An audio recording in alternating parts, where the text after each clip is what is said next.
નમસ્કાર મિત્રો આજે આપણે અમેરિકાના રાષ્ટ્રપ્રમુખ દ્વારા જે પગલાઓ લેવાઈ રહ્યા છે, ભારત પર 500% ટેરિફ નાખવાની જે બિલ લાવી રહ્યા છે એના સંદર્ભમાં ચર્ચા કરવી છે।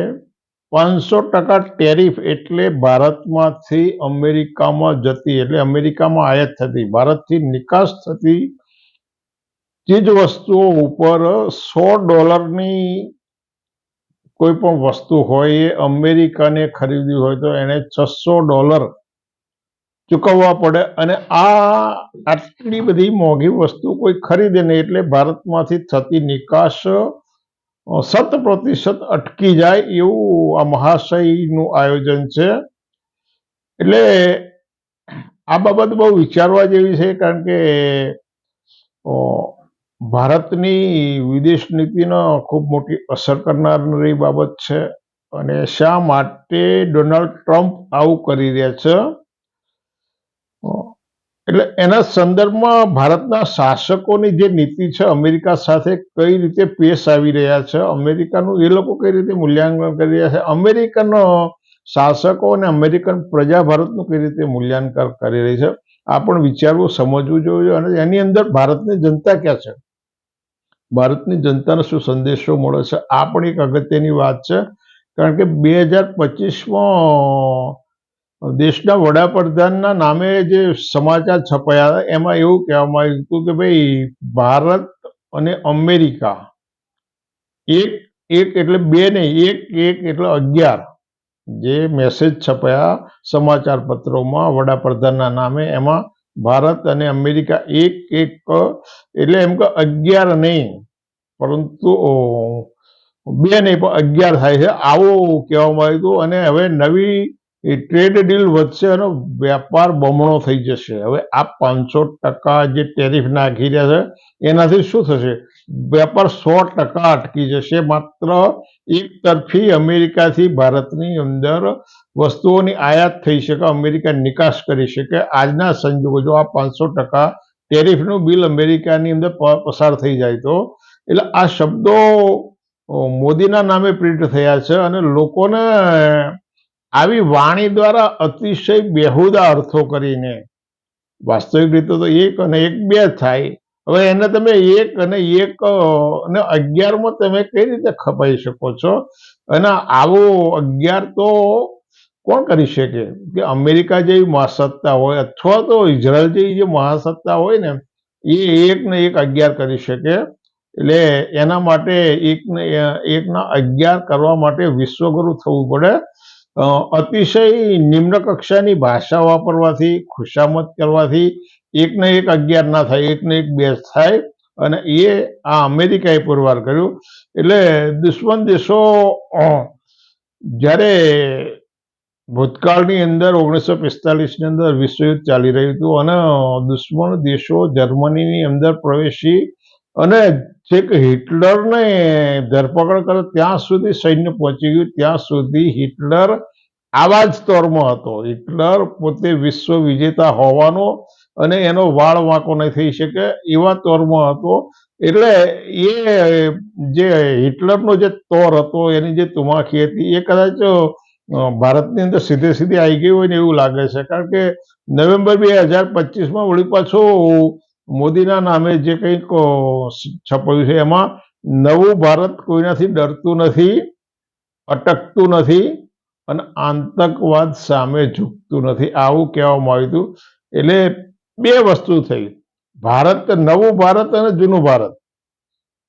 એની અંદર શબ્દ પ્રયોગ એવો છે કે ભાઈ નવું ભારત ડરતું નથી, અટકતું નથી અને આતંકવાદ સામે ઝૂકતું નથી। એટલે પહેલી વસ્તુ તો નવું ભારત અને જૂનું ભારત, એટલે નવું ભારત કદાચ 2014 પછી શરૂ કર્યું છે। એટલે આ પણ વિચારવા જેવું છે કે નવું ભારત અને જૂનું ભારત, એટલે જે જૂનું ભારત હતું ને ઇન્દિરા ગાંધી અને જવાહર નહેરુના, એટલે રાજસ્થાનની અંદરના પોખરણની અંદર અણુ ધડાકો કરી અને અમે પણ એક સાર્વભૌમત્વ સત્તા છે એવું ઇન્દિરા ગાંધીએ પુરવાર કર્યું હતું। ઇન્દિરા ગાંધીએ અમેરિકા ચોખ્ખું સ્પષ્ટ રીતે પાકિસ્તાનનું પક્ષધર હતું. એનો 7મા નૌકા કાફલો 1971ના ડિસેમ્બરમાં ભારતને ડરાવવા મોકલ્યો, છતાંય પાકિસ્તાનના 2 ભાગલા કરી અને ભારતની બગલમાં એક દુખતી નસને વખતે ઇન્દિરાજીએ નડ્યું હતું. એટલે એ એવું કહી શકે કે અમે કોઈથી ડરતા નથી, નમતા નથી, પરંતુ માત્ર શબ્દોના સહારા આવું ના થઈ શકે. એટલે આ બધી કેવી બેહુદી વાતો છે. પાકિસ્તાન વારંવાર આતંકી હુમલાઓ કરે છે, વાત વારંવાર. અને પાછા 56ની છાતીની વાત કરે, એટલે 56 એટલે 5 અને 6 તો 11 થાય, 56 ના થાય. 56ની છાતીની વાત કરતા હોય તો 5 અને 6 11 થાય. એટલે શિયાળની જેમ લારી કરવાથી કોઈ ડરી ના જાય. શિયાળની જેમ લારી, શિયાળમાં છે ને રાત્રે જે બોલતા એને લારી કહેવામાં, એટલે લારી કરવાથી કોઈ ડરી ના જાય. વિશ્વની આ ભારત એક સૌથી મોટી લોકશાહી છે અને વિશ્વનું સૌથી મોટું ગ્રાહક બજાર છે. અને આવા દેશના વડા બીજા દેશનો ચૂંટણી પ્રચાર કરવા જાય એટલે ભારતની લોકશાહીના ઇતિહાસની અંદર સૌથી શરમજનક ઘટના બની કે એક દેશનો વડો બીજા દેશના ચૂંટણી પ્રચારની અંદર જાય. એ એક સાર્વભૌમત્વ પ્રજાસત્તાક રાષ્ટ્ર માટે આજ નીચાજણું હતું. અને છતાંય આટલું કરવા છતાં ટ્રમ્પે એનો જ્યારે શપથ ગ્રહણ હતો ત્યારે એના શપથ ગ્રહણમાં દુનિયાના 70 દેશોના આમંત્રણ આપ્યું, ભારત સિવાય. અને વળી પાછું આમંત્રણ ઉઘરાવવા માટે અહીંથી વિદેશ મંત્રીને ત્યાં મોકલવા પડે અને છતાંય ભારતના આમંત્રણ ના આપવામાં. આ ભારતનું પોતાનું વર્ચસ્વની વાત છે. અને છતાંય એમ કહેવામાં આવે કે ભાઈ ભારતની સામે વિશ્વ જોઈ રહ્યું છે. વિશ્વ એ જોઈ રહ્યું છે કે અમેરિકા ભારત સાથે શું વ્યવહાર કરે છે. જ્યારે વડાપ્રધાન મોદી ડોનાલ્ડ ટ્રમ્પને મળવા ગયા તો ડોનાલ્ડ ટ્રમ્પે પ્રોટોકોલ મુજબ સામેથી ભારતના વડાને મળવા માટે સામેથી આવવું પડે. એની જગ્યાએ એમણે એક અધિકારીને રિસીવ કરવા મોકલ્યા.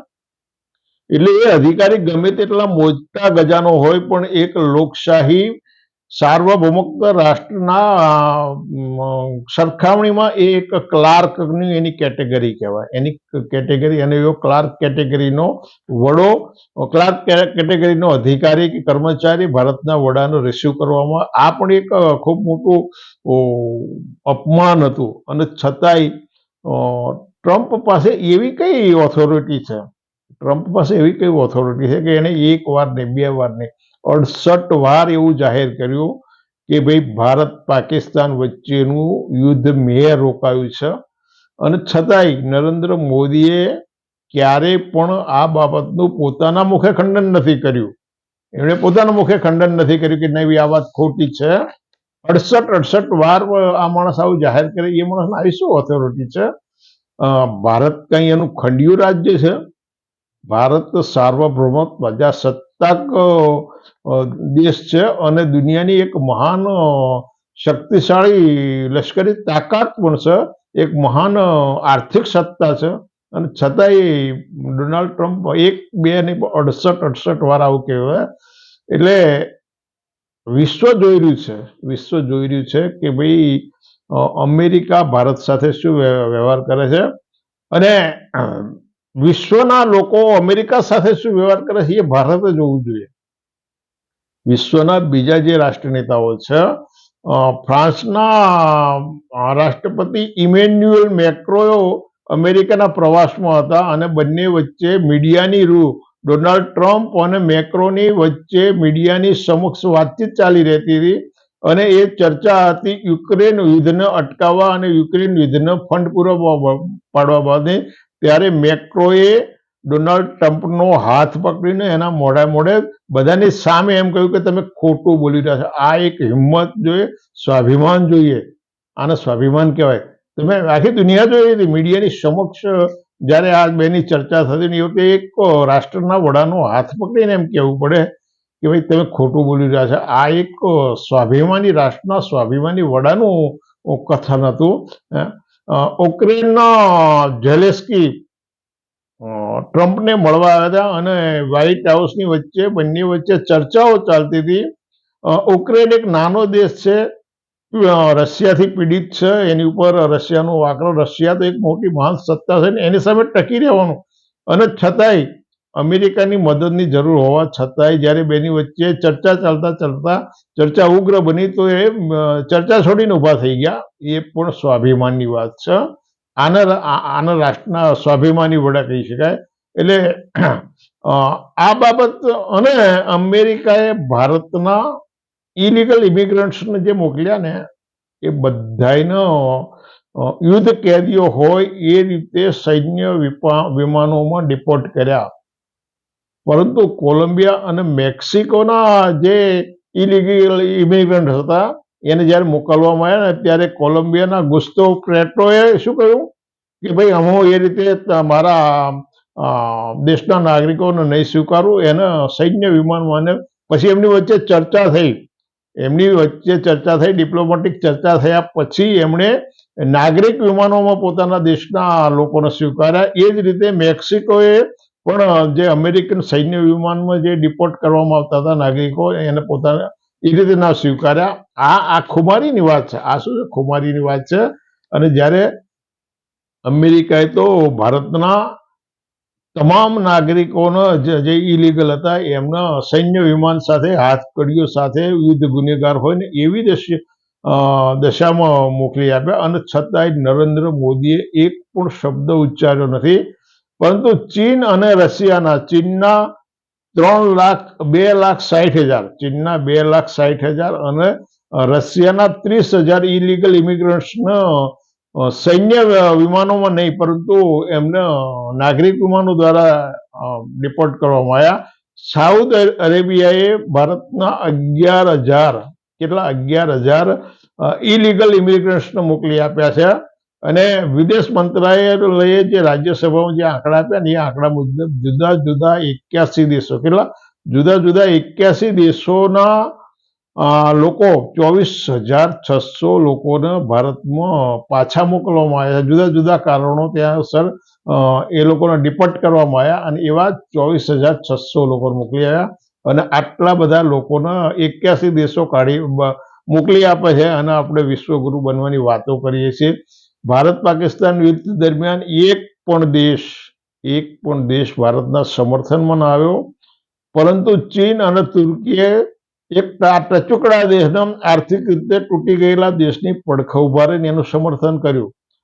અને ચીનના વડાને ભારત અમદાવાદમાં હિંચકે બેસીને ઝૂલો ખવડાવતા એની પણ એને શરમ ના રાખી. વેનેઝુએલા ઉપર અમેરિકાએ જે આક્રમણ કર્યું અને વેનેઝુએલાના જે વડાનું અપહરણ કર્યું છે એને ગેરકાયદેસર રીતે પકડી ગયા છે. આખા વિશ્વએ ટીકા કરી. ભારત સિવાય આખા વિશ્વના તમામ નાના દેશોએ પણ ટીકા કરી કે તમે કર્યું એ ખોટું છે અને આ કરી રહ્યા છો એ ખોટું છે. એટલે આટલા માટે આના માટે તમે વિદેશોમાં જઈને બુદ્ધના દેશની વાત કરો છો. જ્યાં વિદેશમાં જવામાં આવે ત્યારે કે ભાઈ અમે તો બુદ્ધના દેશમાંથી આવો છો. એટલે થોડાક સમય પહેલા 2015માં RSSના પોપટે એવું જાહેર કર્યું હતું. RSSના પોપટ હજારે એવું જાહેર કર્યું હતું કે મોદી સરકાર તો અંગ્રેજો કરતા પણ વધારે અન્યાયી છે 2015માં. એટલે એ ભાઈ આ બધો અભ્યાસ કરી રહ્યા છે. એને સમજ્યું વિચારીને બોલ્યા છે. એટલે મિત્રો ભારત ક્યાં જઈ રહ્યું છે અને એમાં ભારતના નાગરિકો તરીકે તમારે મારે આપણે બધાએ કેટલું સહન કરવાનું આવે છે આ પણ વિચારવા જેવું છે. એટલે આ બાબતે સામાજિક, કાનૂની અને રાજકીય સભાનતા હોવી જરૂરી છે. તમને યોગ્ય લાગતું હોય તો આ ચેનલને સબસ્ક્રાઈબ કરો, લાઈક કરો, શેર કરો, કોમેન્ટ કરો અને યોગ્ય લાગે તો કંઈક કોમેન્ટમાં લખી પણ શકો છો. ફરી મળીએ. ચલો.